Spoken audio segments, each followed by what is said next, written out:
Sasagutin ang inyong mga katanungan. Diretsahan. #palatanong. Pagkat may pala. To Chief, unang tanong po mula kay Romar.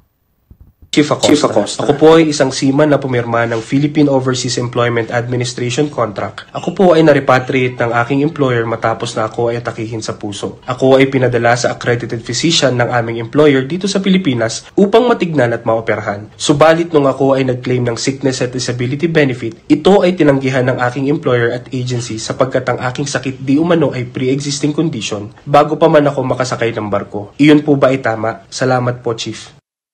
Alam mo, JC, sagutin mo nga na maigsi yan. Opo.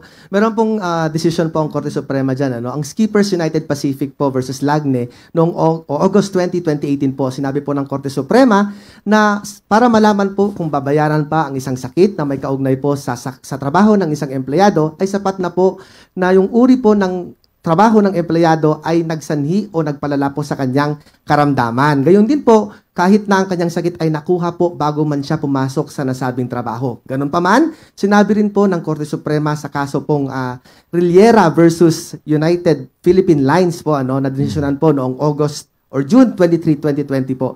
Sinabi po na kaugnay po ng POEA Standard Employment Contract, ang intentional po na pagtatago ng pre-existing condition o illness po ay liable po sa misrepresentation at maaari po siyang madiskwalify para makakuha po ng benepisyo hinggil dito. So, kaugnay po ng inyo pong tanong, Kuya Ramil, ay pwede po kayong makahingi ng inyo pong sickness and disability benefits. Kung hindi po ninyo alam na meron po kayong pre-existing condition or illness, at kung alam po ninyo, ay una po ninyo itong napaalam na sa inyo pong employer. Alam mo kaya may medical eh. Yes. Di ba may bawat bago Pre-employment may medical. Yun exam. nga lang mga fiancé visa. May medical eh. Para alam kung ano. Eh wala lumitaw doon.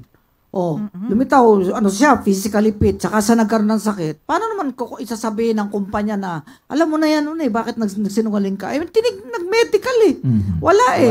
Kaya yung mga alibay-alibay minsan ng kumpanya, hindi pinaniniwalaan ng korte yan eh. Talagang laging pro-employee, pro-labor, laborer ang construction ng Supreme Court ng resolution. Yes. Kaya nga, bayaran nyo na po yan, mga kababayan. Okay? Panagutan natin.